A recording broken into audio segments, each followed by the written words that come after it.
Hello my dear students. जैसे मैंने previous class में आप लोगों को बोला था कि मैं ये एक्सेस डिमांड और डेफिशिएंट डिमांड को कैसे ठीक किया जाए, measures to correct excess demand and deficient demand का ऊपर में मैं डिटेल वीडियो बनाऊंगा। तो मैं आज आप लोगों के सामने में ये टॉपिक का ऊपर में वीडियो लेके आया हूँ।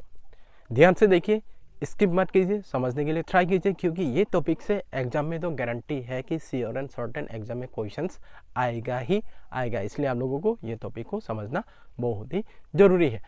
देखिए, आज का टॉपिक है measures to correct excess demand and deficient demand, और उसके साथ साथ हम लोग important questions for final exam 2025 ये एक्सेस डिमांड और डेफिशिएंट डिमांड का कॉन्सेप्ट से रिलेटेड जो भी इंपॉर्टेंट क्वेश्चंस बन सकता है, जो भी प्रोबेबल क्वेश्चंस फाइनल एग्जाम के लिए हो सकता है, उसका ऊपर में भी मैं आप लोगों को क्वेश्चन देने जा रहा हूं मैं आज के क्लास में। इसलिए वीडियो को आप लोग स्किप मत कीजिए, एंड तक देखिए।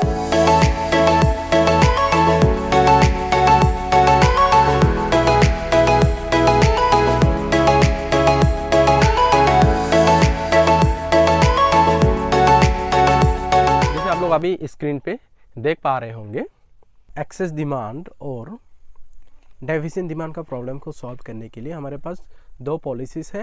एक है फिस्कल पॉलिसी, दूसरा है monetary policy. Main fiscal policies में क्या क्या आता है? एक आएगा चेंज इन टैक्सेशन, और उसके बाद आएगा चेंज इन गवर्नमेंट एक्सपेंडिचर आएगा, फिर उसके बाद आएगा पब्लिक बोरोइंग। ये सब आता है फिस्कल पॉलिसीज के अंदर में। फिर मॉनेटरी पॉलिसीज के अंदर में क्वांटिटेटिव मेजर्स भी है और क्वालिटेटिव मेजर्स भी है। जैसे क्वांटिटेटिव मेजर्स के अंदर में क्या क्या हो सकता है?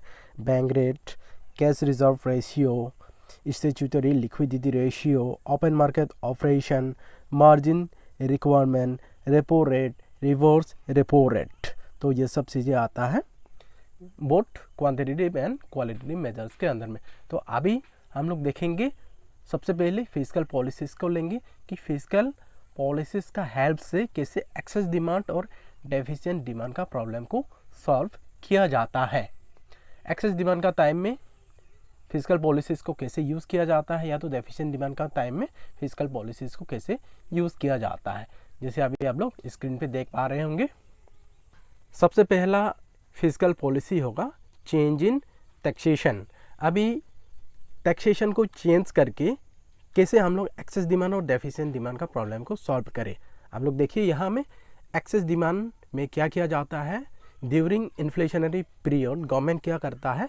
टैक्स रेट को क्या करा देता है? इंक्रीज करा देता है। टैक्स रेट इंक्रीज होने के कारण उसका रिजल्ट में क्या हो जाता है? लोगों का परचेजिंग पावर कम हो जाता है। ठीक है, फिर उसके कारण क्या होता है? This is due to the fact that in order to limit excess demand economics liquidity must be reduce. तो इसलिए अगर हम लोगों को एक्सेस डिमांड का प्रॉब्लम को सॉल्व करना है तो हम लोगों को क्या करना होगा? टैक्स रेट को इंक्रीज करना होगा। अगर टैक्स रेट इंक्रीज हो जाता है तो लोगों का परचेजिंग पावर या तो लोगों का डिस्पोजेबल इनकम कम हो जाता है, जिसके कारण क्या हो जाता है? इकोनॉमी में ओवरऑल एग्रीगेट डिमांड क्या हो जाता है? कम होना शुरू हो जाता है। फिर अल्टीमेटली क्या हो जाता है? एक्सेस डिमांड का प्रॉब्लम को सॉल्व किया जा सकता है। डेफिशिएंट डिमांड के टाइम पे गवर्नमेंट क्या कराती है? टैक्स रेट को क्या करा देती है? कम करा देती है। जैसे ही गवर्नमेंट टैक्स रेट को कम करा देती है, उसके कारण क्या हो जाता है? लोगों का क्या हो जाता है? डिस्पोजेबल इनकम इंक्रीज हो जाता है। तो डिस्पोजेबल इनकम इंक्रीज होने के कारण उसका रिजल्ट हमें क्या दिखाई देता है? कंजम्पशन डिमांड इंक्रीज हो जाता है। तो कंजम्पशन डिमांड जैसे ही लोगों का इंक्रीज होना शुरू हो जाता है तो इकोनॉमी में क्या हो जाता है? ओवरऑल एग्रीगेट डिमांड भी इंक्रीज हो जाता है, जिसके कारण क्या हो जाता है? ये जो डेफिशिएंट डिमांड का जो प्रॉब्लम है वो प्रॉब्लम सॉल्व हो जाता है।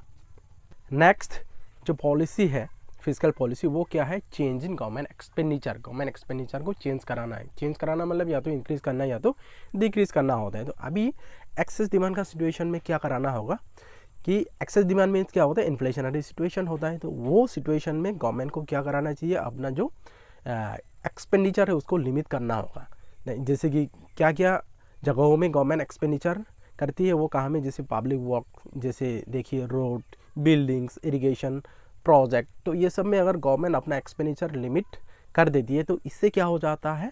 लोगों का क्या हो जाता है? मनी इनकम कम हो जाता है और कंज्यूमर का रिक्वायरमेंट भी कम हो जाता है। तो इसके कारण क्या हो जाता है? लोगों का क्या हो जाएगा? अल्टीमेटली जो डिमांड होता है क्योंकि इनकम कम होगा तो लोगों का साइड से डिमांड भी कम हो जाएगा। अगर डिमांड होगा तो इकोनॉमी में क्या हो जाएगा, डिमांड कम होने से इकोनॉमी में ओवरऑल एग्रीड डिमांड भी क्या हो जाता है, कम हो जाता है, जिससे क्या हो जाता है, ये एक्सेस डिमांड का प्रॉब्लम सॉल्व हो जाता है। फिर डेफिशिएंट डिमांड का सिचुएशन में, डेफिशिएंट डिमांड मीन्स क्या होता है, वो हमें डिप्लेशनरी सिचुएशन होता है। तो डिप्लेशनरी सिचुएशन में गवर्नमेंट को क्या करना होगा, अपना एक्सपेंडिचर को इंक्रीज कराना होगा। जैसे जो पब्लिक वर्क है, जैसे कि रोड, बिल्डिंग, इरिगेशन प्रोजेक्ट, तो इससे क्या हो जाता है, लोगों का मनी इनकम इंक्रीज हो जाता है। जैसे ही इनकम इंक्रीज हो जाता है तो कंज्यूमर का रिक्वायरमेंट भी बढ़ना शुरू हो जाता है, जिससे क्या हो जाता है, इकोनॉमी में ओवरऑल एग्रीड डिमांड इंक्रीज हो जाता है। उसके कारण इकोनॉमी में एक्सेस डिमांड का प्रॉब्लम को सॉल्व किया जाता है। नेक्स्ट जो फिस्कल पॉलिसी वो क्या है, पब्लिक बोरोइंग। पब्लिक बोरोइंग मतलब क्या होता है कि गवर्नमेंट जनरल पॉपुलेशन से क्या लेता है, बोरो करता है मनी, ठीक है। तो अभी एक्सेस डिमांड का सिचुएशन में क्या कराना होगा, गवर्नमेंट वो सिचुएशन में जनरल पॉपुलेशन से क्या करना है, बोरो करना होगा मनी। अगर गवर्नमेंट जनरल पॉपुलेशन से मनी बोरो करता है तो इससे क्या हो जाता है, लोगों का परचेजिंग पावर कम हो जाता है। दैट मीन्स लोगों के पास कम पैसा रह जाता है, जिसके कारण क्या हो जाता है, जो हाई डिमांड हो रहा था लोगों का साइड से, वो क्या हो जाता है, कम होना शुरू हो जाता है। तो जिससे क्या होगा, अल्टीमेटली इकोनॉमी में एग्रीगेट जो एक्सेस डिमांड का जो प्रॉब्लम है, तो वो एक्सेस डिमांड का प्रॉब्लम क्या हो जाएगा, सॉल्व हो जाएगा, क्योंकि ओवरऑल इकोनॉमी में एग्रीगेट डिमांड कम हो जाता है, ठीक है। फिर उसके बाद आता है deficient demand. Deficient demand means क्या है, लोगों के पास पैसा नहीं है। फिर ऐसा टाइम में गवर्नमेंट लोगों से बिल्कुल ही लोन लेना ही नहीं है, बोरो करना ही नहीं है। अपना जो पब्लिक बोरोइंग है गवर्नमेंट का साइड से, वो बिल्कुल लिमिट कराना होगा। तो जिससे क्या हो जाता है, लोगों के पास ज़्यादा से ज़्यादा पैसा रह जाएगा। उसके कारण क्या हो जाता है, लोगों का परचेजिंग पावर इंक्रीज होगा, जिसके कारण क्या है, ओवरऑल एग्रीगेट डिमांड को क्या हो जाएगा, इकोनॉमी में इंक्रीज हो जाएगा। तो उसका रिजल्ट हमें क्या दिखाई देता है, जो प्रॉब्लम है डेफिशिएंट डिमांड का प्रॉब्लम इकोनॉमी में, वो सॉल्व हो जाता है, ठीक है। नेक्स्ट अभी हम लोग आएंगे मॉनेटरी पॉलिसी। अभी मॉनेटरी पॉलिसी क्या है, इसमें लिखा हुआ है, देखिए आप लोग, it is the policy of a country central bank to control the amount of money in circulation and the availability of credit in the economy. यही पॉलिसी का हेल्प से गवर्नमेंट मनी सर्कुलेशन को क्या करती है, कंट्रोल करती है, और जो अवेलेबिलिटी ऑफ क्रेडिट इकोनॉमी में होता है उसको भी कंट्रोल करती है गवर्नमेंट, ये मॉनेटरी पॉलिसी का हेल्प से। हम लोग सबसे पहला मॉनेटरी पॉलिसी लेंगे, बैंक रेट। सबसे पहले जानते हैं कि बैंक रेट क्या होता है। अभी देखिए, bank rate refers to the rate of interest at which RBI lends money to the commercial banks for long term requirement. Specially ये क्या होता है, लॉन्ग टर्म लोन होता है, जो रेट ऑफ इंटरेस्ट में सेंट्रल बैंक कमर्शियल बैंकों को लोन प्रोवाइड कराती है, ठीक है। इट रिलेट्स टू इंस्टेंट या तो immediate loan requirement of the commercial banks होता है, ठीक है। फिर उसके बाद अभी देखते हैं ये एक्सेस डिमांड और डेफिशिएंट डिमांड का सिचुएशन में इसको कैसे यूज़ किया जाता है। अभी इन्फ्लेशन मतलब एक्सेस डिमांड है, डिप्लेशन मतलब क्या होता है, डेफिशिएंट डिमांड, ठीक है। अभी इन्फ्लेशन का सिचुएशन को लेते हैं हम लोग। इन्फ्लेशन मतलब क्या होता है, मनी सप्लाई बहुत ज़्यादा होता है, लोगों के पास क्या होता है, पैसा बहुत ज़्यादा होता है। तो वो सिचुएशन में मेन एम क्या होता है, आरबीआई का मनी सप्लाई को कम कराना है। तो देखिए, इन्फ्लेशन या तो एक्सेस डिमांड का सिचुएशन में ये बैंक रेट को कैसे यूज़ किया जाता है। During inflation money supply has to be reduced, क्योंकि इन्फ्लेशन का टाइम में क्या कराना होता है, मनी सप्लाई को रिड्यूस कराना होता है। अभी अगर हम लोगों को मनी सप्लाई को रिड्यूस कराना है तो reduce money supply bank rate is raised. Bank rate को क्या किया जाता है, इंक्रीज किया जाता है। With the rise in the bank rate, अभी जैसे ही बैंक रेट इंक्रीज हो जाता है, इससे क्या हो जाता है, मार्केट रेट ऑफ इंटरेस्ट क्या हो जाता है, इंक्रीज हो जाता है। तो उसके कारण क्या हो जाता है, thereby demand for credit will fall, क्योंकि अभी मार्केट रेट ऑफ इंटरेस्ट बढ़ गया, तो उससे कारण क्या हो जाता है, जो क्रेडिट का जो डिमांड होता है वो कम हो जाता है। तो उसके कारण क्या हो जाता है, due to which money supply will fall and hence inflation या तो excess demand will be controlled, ठीक है। अभी डेफिशिएंट डिमांड या तो डिप्लेशनरी सिचुएशन में बैंक रेट को कैसे यूज़ किया जाता है। देखिए, ड्यूरिंग डिप्लेशन मीन्स क्या होता है, मनी सप्लाई बहुत ही कम होता है, लोगों के पास पैसा ही नहीं होता है। तो वो सिचुएशन में क्या करना होगा, मनी सप्लाई को इंक्रीज कराना होता है। आरबीआई का मेन एम क्या होता है, वो सिचुएशन में मनी सप्लाई को इंक्रीज कराना है, ठीक है। फिर अभी अगर मनी सप्लाई को इंक्रीज़ करना है तो क्या कराना होगा, बैंक रेट को क्या कराना होगा, रिड्यूस कराना होगा। तो जैसे ही बैंक रेट रिड्यूस हो जाता है with the fall in the bank rate, market rate of interest will fall. फिर मार्केट रेट ऑफ इंटरेस्ट क्या हो जाता है, कम हो जाता है। तो जैसे ही मार्केट रेट ऑफ इंटरेस्ट कम हो जाता है तो क्रेडिट का डिमांड क्या हो जाता है, इंक्रीज हो जाता है। तो जिसके कारण क्या हो जाता है, इकोनॉमी में मनी सप्लाई इंक्रीज हो जाता है। ठीक है, तो इंक्रीज होने के कारण जो डिफ्लेशनरी सिचुएशन है या तो डेफिशिएंट डिमांड का सिचुएशन है वो कंट्रोल में आ जाता है। नेक्स्ट मॉनेटरी पॉलिसी हम लोग लेंगे cash reserve ratio, short form में क्या होता है, इसको क्या बोला जाता है, CRR। अभी देखते हैं CRR का मीनिंग, सबसे पहले देखते हैं। ठीक है, it refers to the minimum percentage of banks total deposit required to be kept with RBI in the form of cash. ये क्या होता है, cash reserve ratio, total commercial bank में जो भी डिपॉजिट आता है वो टोटल डिपॉजिट का कुछ percentage in the form of cash RBI के पास रखना होता है कमर्शियल बैंकों को, वही रेशियो को बोला जाता है कैश रिजर्व रेशियो। और ये किसके द्वारा फिक्स किया जाता है, it is fix by the RBI and is varied from time to time to regulate the supply of money in the economy. ये फिक्स नहीं रहता है, टाइम टू टाइम ये चेंज होते भी रहता है।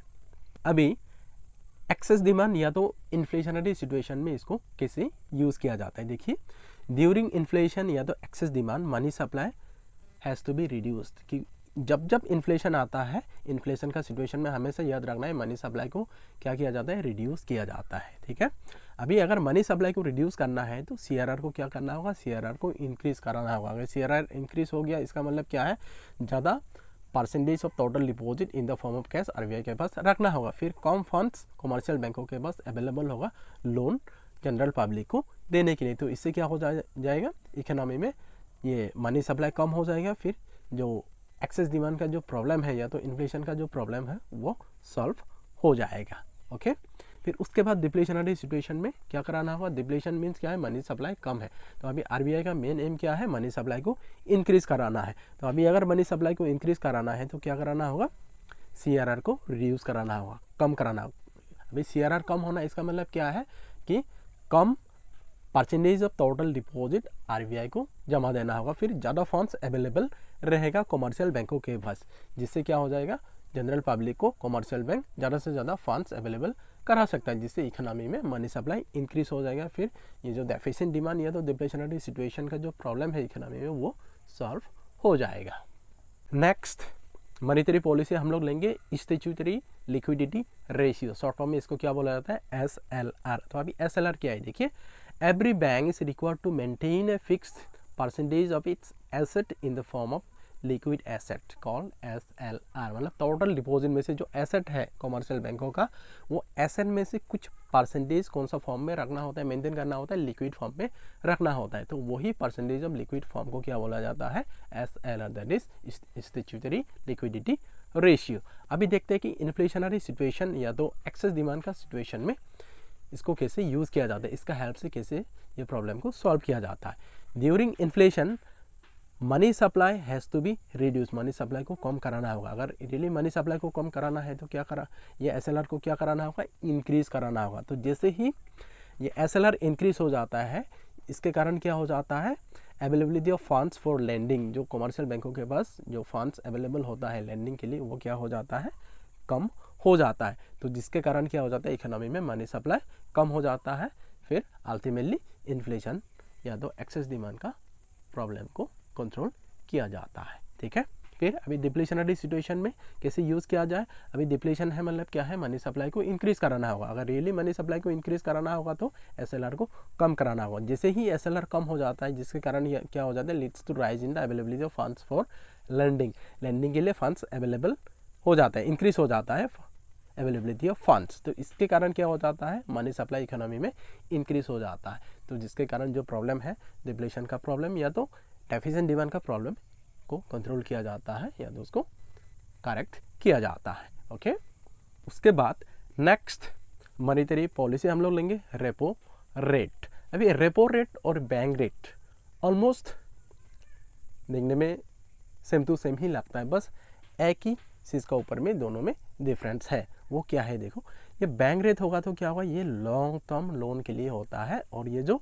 रेपो रेट ये भी रेट ऑफ इंटरेस्ट है, बैंक रेट भी रेट ऑफ इंटरेस्ट होता है, दोनों ही रेट ऑफ इंटरेस्ट है, लेकिन बैंक रेट होगा तो लॉन्ग टर्म लोन के लिए होता है और रेपो रेट जो रेट ऑफ इंटरेस्ट है वो किसके लिए होता है, शॉर्ट टर्म लोन के लिए होता है। जैसे आप लोग देख पा रहे होंगे, देखिए the repo rate is the rate at which the RBI offer short term loans to the commercial bank, जो रेट ऑफ इंटरेस्ट में शॉर्ट टर्म लोन कॉमर्शियल बैंकों को ऑफर कराती है। ओके, फिर अभी रेपो रेट को इन्फ्लेशन या तो एक्सेस डिमांड और डिप्लेशन या तो डेफिशिएंट डिमांड में इसको कैसे यूज़ करें, अभी देखते हैं। इन्फ्लेशन में during inflation money supply has to be reduced, वो तो मालूम ही है। अभी मनी सप्लाई को अगर रिड्यूस करना है तो रेपो रेट को क्या कराना होगा, इंक्रीज कराना होगा। जैसे ही बैंक रेट काम करता है ठीक वैसा करके ये रेपो रेट भी काम करेगा। ठीक है, तो जैसे ही ये रेपो रेट इंक्रीज हो जाता है तो इसके कारण क्या हो जाता है, with the rise in the repo rate market rate of interest increase हो जाएगा, तो देयर बाय क्या हो जाएगा, demand for credit will fall, credit का डिमांड कम हो जाएगा। उसके कारण क्या हो जाता है, मनी सप्लाई इकोनॉमी में कम हो जाता है और अल्टीमेटली इन्फ्लेशन या तो एक्सेस डिमांड का प्रॉब्लम को हम लोग कंट्रोल कर सकते हैं। ठीक है, उसके बाद देखते हैं डिप्लेशन का सिचुएशन में। अभी डिप्लेशन का सिचुएशन तो मालूम ही है, जहाँ में मनी सप्लाई कम होता है, तो RBI का मेन एम क्या होता है, मनी सप्लाई को इंक्रीज कराना है। अगर अभी मनी सप्लाई को इंक्रीज कराना है तो क्या करना होगा, रेपो रेट को कम कराना होगा, रिड्यूस करना होगा। तो जैसे ही रेपो रेट कम हो जाता है, with the fall in the repo rate market rate of interest कम हो जाता है, तो उसके कारण क्या हो जाता है, जो क्रेडिट का डिमांड इंक्रीज हो जाता है, जिसके कारण मनी सप्लाई इकोनॉमी में इंक्रीज हो जाता है। फिर अल्टीमेटली ये डिप्लेशन या तो डेफिशिएंट डिमांड का प्रॉब्लम को कंट्रोल किया जा सकता है। उसके बाद नेक्स्ट मॉनेटरी पॉलिसी लेंगे हम लोग, रिवर्स रेपो रेट, एकदम रेपो रेट का बिल्कुल उल्टा। अभी रेपो रेट में क्या होता है, RBI कॉमर्शियल बैंकों को लोन प्रोवाइड कराती है, लेकिन रिवर्स रेपो रेट में क्या है, एक देखा जाए तो मतलब डायरेक्टली या तो इनडायरेक्टली क्या होता है, RBI उल्टा कॉमर्शियल बैंकों से लोन लेता है। लेकिन लोन ऐसा करके लेता है कि कॉमर्शियल बैंकों को RBI क्या कराती है, एक लालच देती है। ठीक है ना, तो वो लालच के कारण क्या हो जाता है, कॉमर्शियल बैंक अपना फंड्स पूरा का पूरा फंड्स कहाँ में पार करके रखते हैं, RBI के पास पार करके रखते हैं। तो वो पार्किंग अगर अपना फंड्स RBI में पार्किंग करके रखते हैं तो उसका रेट ऑफ इंटरेस्ट भी कॉमर्शियल बैंकों को मिल जाता है। तो ये है रेपो रेट। अभी देखिए, the rate at which the RBI accept deposits from the commercial banks through government securities is called reverse repo rate। ठीक है, अभी इन्फ्लेशन में रिवर्स रेपो रेट को कैसे यूज़ किया जाता है और डिप्लेशन में इसको कैसे यूज़ किया जाता है। देखिए, ड्यूरिंग इन्फ्लेशन या तो excess demand money supply has to be reduce, तो reduce money supply reverse repo rate को इंक्रीज किया जाता है। रिवर्स रेपो रेट जैसे ही इंक्रीज हो जाएगा, क्या हो जाएगा, increase in the reverse repo rate will lead to parking of more funds by the commercial bank with RBI। तो जैसे ही रिवर्स रेपो रेट इंक्रीज हो जाता है तो इससे क्या हो जाता है, कॉमर्शियल बैंकों का फ़ायदा होता है। अगर RBI के पास अगर फंड्स अगर पार करके रखते हैं तो वहाँ से रेट ऑफ इंटरेस्ट ज़्यादा मिलेगा जनरल पब्लिक से, तो इसलिए कॉमर्शियल बैंक क्या करते हैं, उनको मतलब मैक्सिमम फंड्स कहाँ में जमा करके रखते हैं, RBI के पास जमा करके रखते हैं। तो जिसके कारण क्या हो जाता है, leading to less availability of funds with commercial banks for lending के लिए कम फंड्स अवेलेबल होता है, जिससे क्या हो जाता है, इकोनॉमी में मनी सप्लाई कम हो जाता है। फिर अल्टीमेटली ये जो इन्फ्लेशन या तो इन्फ्लेशन या तो ये एक्सेस डिमांड का प्रॉब्लम को सॉल्व किया जाता है। फिर डिप्लेशन का सिचुएशन में क्या कराना होगा, during deflation money supply has to be increase, अभी मनी सप्लाई को इंक्रीज कराना होगा। तो अभी मनी सप्लाई इंक्रीज करना है तो क्या होगा, रिवर्स रेपो रेट को क्या कराना होगा, डिक्रीज कराना होगा। तो जैसे ही रिवर्स रेपो रेट डिक्रीज हो जाता है तो पहले जो कॉमर्शियल बैंक जो फंड्स पार करके रखे थे RBI में, पूरे के पूरे फंड्स को विड्रॉ करेंगे, विड्रॉ करके पूरा का पूरा फंड्स किसको देंगे, अभी जनरल पब्लिक को देंगे, क्योंकि अभी रिवर्स रेपो रेट कम हो गया, रेट ऑफ इंटरेस्ट कम मिलेगा। फिर अभी अगर वो फंड्स वहाँ से अगर विड्रॉ करके अगर पब्लिक को लोन एज ए लोन अगर प्रोवाइड करा दिया तो पब्लिक से ज़्यादा रेट ऑफ इंटरेस्ट मिल जाती है ये कॉमर्शियल बैंक को। ठीक है, जिसके कारण क्या करते हैं, कॉमर्शियल बैंक पूरा का पूरा फंड्स क्या करते हैं, RBI से विड्रॉ करके लेके आते हैं। फिर फंड्स अवेलेबिलिटी ज़्यादा हो जाता है, जिसके कारण इकोनॉमी में मनी सप्लाई इंक्रीज हो जाता है। फिर अल्टीमेटली ये जो डिप्लेशन या तो डेफिशिएंट डिमांड का प्रॉब्लम को सॉल्व किया जाता है। नेक्स्ट मॉनेटरी पॉलिसी क्या है, ओपन मार्केट ऑपरेशन। जितने भी हम लोगों ने मॉनेटरी पॉलिसी डिस्कस किया, सभी में इंक्रीज डिक्रीज आपको दिखाई दिया हुआ, लेकिन ये ओपन मार्केट ऑपरेशन में ऐसा कोई इंक्रीज डिक्रीज नहीं कराना है। इसमें क्या हो जाता है, बाइंग एंड सेलिंग होता है। ये सबसे पहले ओपन मार्केट ऑपरेशन का मीनिंग को देख लीजिए। Open market operation refers to the sale and purchase of securities in open market by RBI on behalf of the government. ये क्या होता है, ओपन मार्केट में जो गवर्नमेंट सिक्योरिटीज़ क्या होता है आरबीआई के द्वारा क्या करा दिए, बाय भी किया जाता है और परचेज भी किया जाता है। अगर आरबीआई अगर ये बात को ध्यान रखिए, अगर आरबीआई बॉन्ड्स एंड सिक्योरिटीज़ को अगर परचेज करती है तो परचेज करना मतलब क्या है, वो जो डॉक्यूमेंट है वो लोगों से ले रहा है। अभी डॉक्यूमेंट के बदले में अभी आरबीआई क्या कराती है, उसका जो भी अमाउंट होता है वो रिलीज़ कराती है। तो इसका मतलब है कि क्या हो जाता है, मनी सप्लाई इकोनॉमी में इंक्रीज हो जाता है, क्या करने से, परचेज करने से। ठीक है, ये बात को ध्यान रखिए। फिर दूसरा क्या, अगर सेल करती है, अगर बॉन्ड्स एंड सिक्योरिटीज अगर सेल करती है, इसका मतलब है कि डॉक्यूमेंट्स पब्लिक को दे रहा है आरबीआई, फिर उसके बदले में पब्लिक से पैसा लेके आ रहा है। इसका मतलब है कि इकोनॉमी से पैसा को क्या है, खींच के लेके आ रहा है आरबीआई। इसका मतलब है कि इकोनॉमी में मनी सप्लाई कम हो जाएगा। ठीक है, ये बात को ध्यान रखें। तो अभी देखते हैं इन्फ्लेशन या तो एक्सेस डिमांड और डिप्लेशन या तो डेफिसिएंट डिमांड में इसको कैसे यूज़ किया जाता है। अभी during inflation money supply has to be reduce, ये तो मालूम ही है। तो reduce money supply RBI will sell securities. अभी देखिए, अभी आरबीआई क्या करेगा, सिक्योरिटीज़ को सेल करेगा। तो ये एक्शन क्या करेगा, this action will soak liquidity and leads to fall in the cash reserve of the commercial bank.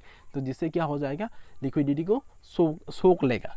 ठीक है, क्योंकि इसके बदले में डॉक्यूमेंट्स दे रहे हैं, डॉक्यूमेंट्स के बदले में क्या है, वो पैसा को अपने साइड में खींच रहा है आरबीआई। ठीक है, thereby reduction in the credit creation capacity of the commercial banks and money supply will be reduced in the economy and hence inflation is control. तो जिसके कारण क्या हो जाता है, फिर इन्फ्लेशन कंट्रोल में आ जाता है। ठीक है, याद रखिए इन्फ्लेशन में क्या किया जाता है, बॉन्ड्स एंड सिक्योरिटीज़ को क्या किया जाता है, सेल किया जाता है इन्फ्लेशन में। ठीक है, फिर डिप्लेशन में देखिए, during deflation money supply has to be increase. Money supply को इंक्रीज कराना होगा, तो increase money supply RBI will buy securities. अभी ये सिचुएशन में अभी बाय करेगा, परचेज करेगा। ठीक है, अगर आरबीआई अगर बाय करती है सिक्योरिटी, तो इसका मतलब है कि आरबीआई क्या है, जो लिक्विडिटी है, जो लिक्विडिटी इकोनॉमी में है उसको रिलीज़ कर रही है। ठीक है ना, तो जिसके कारण क्या हो जाता है, कैश रिजर्व कमर्शियल बैंकों का इंक्रीज हो जाता है, जिससे क्या हो जाता है, उन लोगों का क्रेडिट क्रिएशन कैपेसिटी जो कमर्शियल बैंकों का है वो क्या हो जाएगा, इंक्रीज हो जाएगा। अगर उन लोगों का क्रेडिट क्रिएशन कैपेसिटी अगर इंक्रीज हो जाएगा, इसका मतलब क्या है, मनी सप्लाई इकोनॉमी में इंक्रीज हो जाएगा। अगर मनी सप्लाई इंक्रीज हो जाए तो इसका मतलब है कि ओवरऑल एग्रीगेट डिमांड इंक्रीज हो जाएगा इकोनॉमी में। फिर जो डिप्लेशन या तो डेफिसिएंट डिमांड का जो प्रॉब्लम हो रहा था इकोनॉमी में, वो प्रॉब्लम सॉल्व हो जाएगा। ठीक है, अभी लास्ट मॉनेटरी पॉलिसी को हम लोग लेंगे, वो क्या है, मार्जिन रिक्वायरमेंट। अभी मार्जिन रिक्वायरमेंट का मीनिंग क्या है, the margin requirement refers to the difference between the current value of security offered for loan, तो कोलैटरल बोला जाता है, and the value of loan granted. मतलब जितना लोन दिया जाता है और जो current value of the loan है उसका जो डिफरेंस होता है, वही डिफरेंस को क्या बोला जाता है, मार्जिन रिक्वायरमेंट। तो अभी देखते हैं मार्जिन रिक्वायरमेंट को इन्फ्लेशन या तो डिप्लेशन में कैसे यूज़ किया जाता है। अभी ड्यूरिंग इन्फ्लेशन वो तो मालूम ही है, money supply has to be reduced. अभी अगर मनी सप्लाई को रिड्यूस करना है तो क्या कराना होगा, मार्जिन रिक्वायरमेंट को इंक्रीज कराना होगा। अभी जैसे ही मार्जिन रिक्वायरमेंट इंक्रीज हो जाता है तो इससे क्या हो जाता है, डिमांड फॉर क्रेडिट क्या हो जाता है, कम हो जाएगा। तो जिसके कारण मनी सप्लाई इकोनॉमी में डिक्रीज हो जाएगा। फिर जो इन्फ्लेशन या तो एक्सेस डिमांड का प्रॉब्लम को कंट्रोल किया जाता है। ठीक है, फिर उसके बाद deflation, during deflation money supply has to be increased. तो इंक्रीज मनी सप्लाई, अभी क्या कराना होगा, मार्जिन रिक्वायरमेंट को क्या कराना होगा, कम कराना होगा। अभी जैसे ही मार्जिन रिक्वायरमेंट कम हो जाता है, डिमांड फॉर क्रेडिट क्या हो जाएगा, इंक्रीज हो जाएगा, जिसके कारण मनी सप्लाई इकोनॉमी में इंक्रीज हो जाएगा। तो जैसे ही मनी सप्लाई इकोनॉमी में इंक्रीज हो जाएगा, इसका मतलब है कि इकोनॉमी का ओवरऑल एग्री डिमांड इंक्रीज होना शुरू हो जाएगा। फिर जो डेफिसिएंट डिमांड का प्रॉब्लम है, जो डिप्लेशनरी सिचुएशन का जो प्रॉब्लम है, उसको सॉल्व किया जा सकता है। आई होप आज का एक्सप्लेनेशन आप लोगों को बहुत अच्छी तरीके से समझ में आया। अगर ये एक्सप्लेनेशन अगर आप लोगों को अच्छी तरीके से समझ में आया है तो मैं अभी आप लोगों को बोर्ड एग्जाम के लिए प्रोबेबल क्वेश्चंस में देने जा रहा हूँ। अभी मैं क्वेश्चंस का आंसर को एक्सप्लेन नहीं करूँगा, क्योंकि अगर आपने जो एक्सप्लेन जो मैंने किया प्रॉब्लम ऑफ एक्सेस डिमांड और डेफिसिएंट डिमांड को का जो प्रॉब्लम है उसको कैसे सॉल्व किया जाता है, अगर इसको आप अगर अच्छे से समझ गया तो जितने सारे क्वेश्चंस मैं अभी आप लोगों को देने जा रहा हूँ स्क्रीन में, तो वो सब क्वेश्चन आप लोग आराम से सॉल्व कर सकेंगे। और ये मेरा गारंटी है कि ये सब क्वेश्चन से कोई ना कोई क्वेश्चंस तो आपको ये जो कमिंग जो बोर्ड एग्जाम है 2025 में वो हमें मिलना ही है। तो अभी ध्यान से आप लोग को क्वेश्चन पढ़िए, नोट डाउन कीजिए और आंसर को खुद से ही सॉल्व कीजिए, जो मैं अभी समझाया ना, एक्सप्लेन किया, तो वहाँ से ही पूरा का पूरा आंसर आप लोगों को मिल जाएगा। किसी किसी क्वेश्चन का आंसर भी साथ में रहेगा, तो आप लोगों के लिए, हम लोग कन्वीनियंस के लिए मैं ऐसा करके भी दे दूँगा। ठीक है।